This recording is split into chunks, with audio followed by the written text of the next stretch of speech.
नमस्कार, हिमाचल अभी.com से मैं पल्लवी शर्मा। पेश हैं अभी तक के मुख्य समाचार। हिमाचल में 1 जुलाई से शुरू होंगी ऑनलाइन क्लासेस। 12 नए टीवी चैनल से भी होगी पढ़ाई। कोरोना से निपटने के लिए केंद्र ने हिमाचल को दिए 500 वेंटिलेटर। मेडिकल कॉलेज व बड़े अस्पतालों में भेजे जाएंगे। सचिवालय में सचिवों अधिकारियों के समय पर न आने पर सीएम जयराम हुए तल्ख। देशद्रोह मामले में अरेस्ट पूर्व सीपीएस नीरज भारती 30 तक पुलिस रिमांड पर। हिमाचल में 3 पुलिसकर्मियों सहित 10 कोरोना पॉजिटिव, आंकड़ा पहुंचा 874। राज्यपाल बंडारू दत्तात्रेय देंगे किन्नौर की इन 3 महिला बॉक्सिंग खिलाड़ियों को 51 हजार। मुकेश अग्निहोत्री बोले, आधे सफर में घोटालों का बहुत बड़ा सेहरा बीजेपी सरकार के सिर बंध गया है। फर्जी डिग्री मामले में गिरफ्तार मानव भारती विश्वविद्यालय के मालिक राणा 14 दिन के जुडिशियल रिमांड पर। एचआरटीसी के चंबा डिपो में रात्रि भत्ते और ओवरटाइम अनियमितता मामले में शिमला धर्मशाला की टीमों ने खंगाला चंबा डिपो का रिकॉर्ड। शिलाई व नहराधार में सड़क हादसे, 2 लोगों की गई जान, 3 पहुंचे हॉस्पिटल। अब समाचार विस्तार से। आपके स्वास्थ्य का प्रहरी श्री बालाजी हॉस्पिटल, कांगड़ा, हिमाचल। हिमाचल प्रदेश में लगातार बढ़ रहे कोरोना वायरस के मामलों के बीच शनिवार को राज्य सचिवालय में सीएम जयराम ठाकुर की अध्यक्षता में समीक्षा बैठक का आयोजन किया गया। इस बैठक में निर्णय लिया गया कि प्रदेश में शिक्षण संस्थानों को खोलने में सरकार की तरफ से कोई भी जल्दबाजी नहीं की जाएगी। बैठक में इस बात का फैसला लिया गया कि शिक्षा विभाग 1 जुलाई से राज्य के सभी स्कूलों में दोबारा से ऑनलाइन पढ़ाई शुरू कर देगा। बताया गया कि केंद्रीय गृह मंत्रालय की गाइडलाइन आने के बाद ही प्रदेश में शिक्षण संस्थानों को खोला जाएगा। 30 जून को केंद्रीय गृह मंत्रालय की गाइडलाइन आ जाएगी। स्कूल खोलने या फिर शिक्षकों को ही स्कूल बुलाने पर भी 30 जून को ही निर्णय लिया जाएगा। इस समीक्षा बैठक में इस बात पर भी चर्चा की गई कि अंडर ग्रेजुएट कक्षाओं की वार्षिक परीक्षाएं कैसे आयोजित करनी है। हालांकि कोई भी निर्णय लेने से पहले केंद्रीय गाइडलाइन में परीक्षाओं को लेकर क्या निर्देश आते हैं, इसका इंतजार किया जाएगा। केंद्र सरकार ने हिमाचल को कोरोना से निपटने के लिए 500 नए वेंटिलेटर उपलब्ध करवा दिए हैं।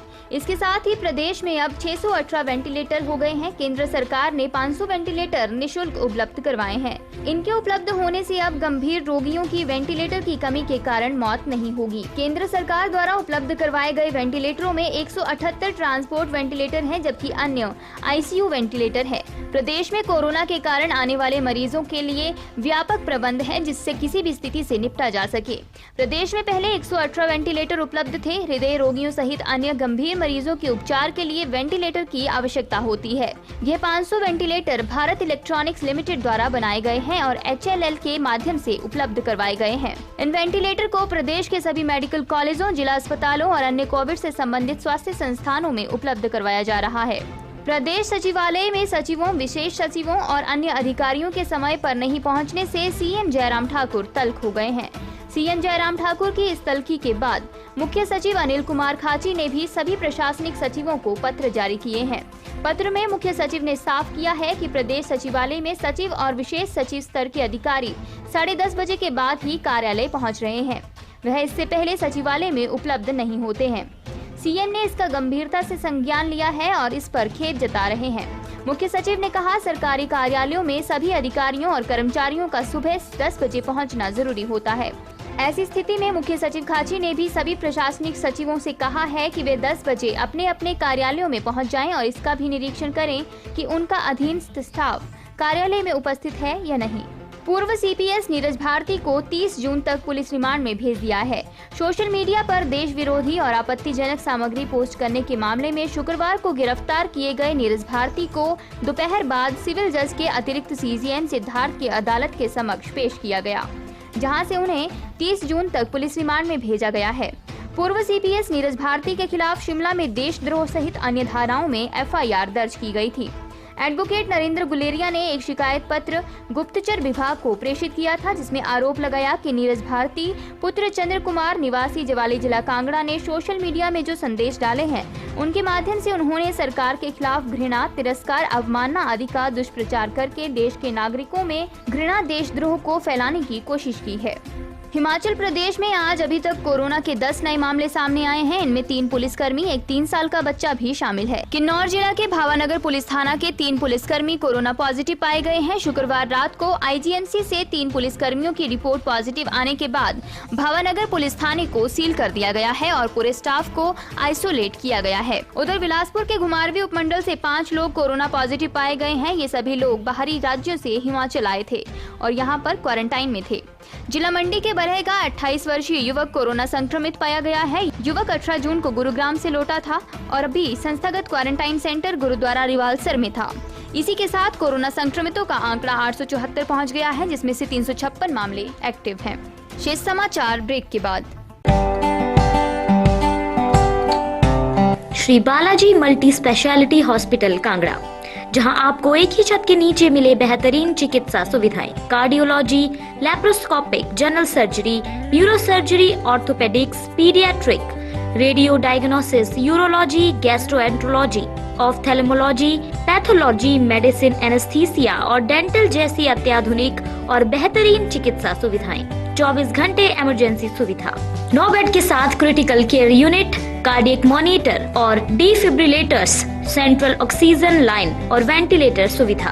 हिमाचल प्रदेश के सबसे बड़े निजी स्वास्थ्य सेवा प्रदाताओं में से एक Shri Balaji multi speciality hospital Kangra राष्ट्रीय स्वास्थ्य बीमा योजना के साथ सूचीबद्ध Shri Balaji multi speciality hospital Kangra BPL परिवारों के लिए अस्पताल में कैशलेस भर्ती होने के साथ ही ईसीएच की भी सुविधा। हमारा पता Shri Balaji multi speciality hospital, Balaji Vihar, Ujjain, Kangra. संपर्क करें 9218411108 पर। Shri Balaji multi speciality hospital Kangra.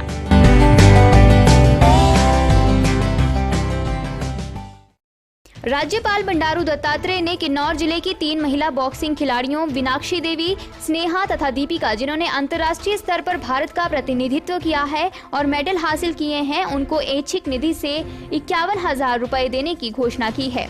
Meenakshi देवी ने खेलो इंडिया अभियान के तहत वर्ष 2019 में अंडर 19 बॉक्सिंग में गोल्ड मेडल तथा वर्ष 2020 में भूटान इंटरनेशनल इवेंट में गोल्ड मेडल हासिल किया है।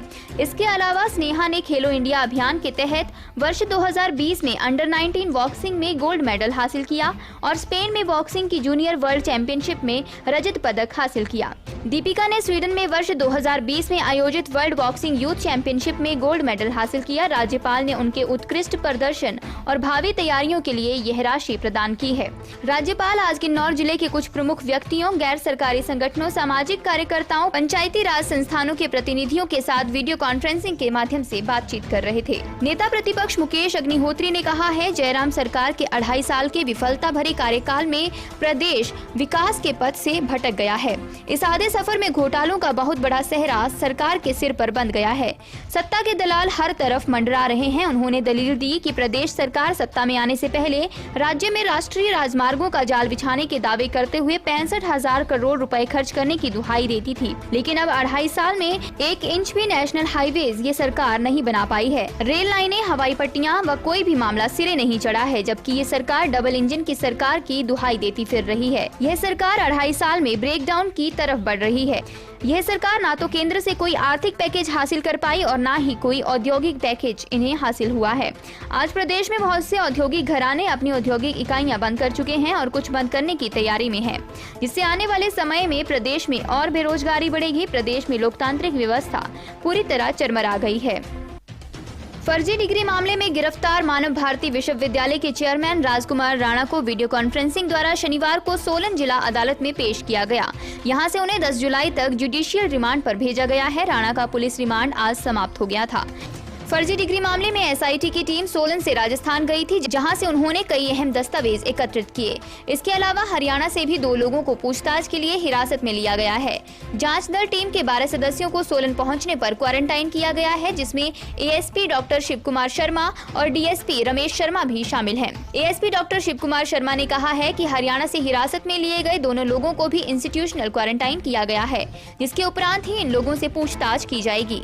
पुलिस ने फर्जी डिग्री मामले में जांच तेज कर दी है और जल्द ही इसमें कई अहम खुलासे होने के आसार बनते दिखाई दे रहे हैं। HRTC के चंबा डिपो में सैकड़ों कर्मचारियों के रात्रि भत्ते और ओवरटाइम के लाखों रुपए डकारने के मामले की जांच करने शिमला और धर्मशाला से आई टीमें 2 दिन से रिकॉर्ड खंगाल रही हैं।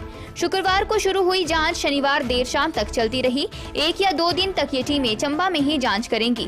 परिवहन कर्मचारी संघ ने एक कर्मचारी पत्र, रात्रि भत्ता और ओवरटाइम का पैसा डकारने का आरोप लगाकर CM हेल्पलाइन में शिकायत की थी। इसके बाद HRTC प्रबंधन ने मामले की जांच के आदेश दिए हैं। मामले की जांच की जा रही है। जांच के दौरान रिकॉर्ड सील भी किया जा सकता है। जांच टीमें रिकॉर्ड अपने साथ भी ले जा सकती हैं। चंबा में जांच को पहुंचे DM धर्मशाला राजकुमार जरियाल ने बताया कि पूरा रिकॉर्ड खंगाला जा रहा है। जांच पूरी होने के बाद ही कोई टिप्पणी की जा सकती है।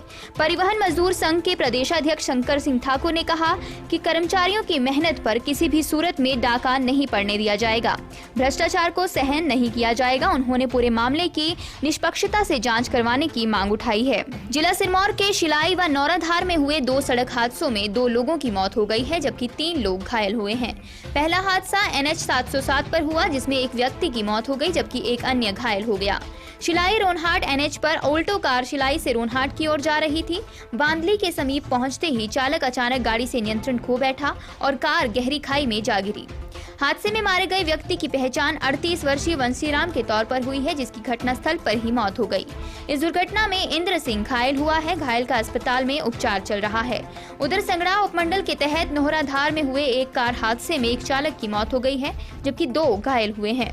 घायलों का अस्पताल में इलाज चल रहा है। नोहराधार पुलिस के चौकी प्रभारी चेतन चौहान ने हादसे की पुष्टि की है।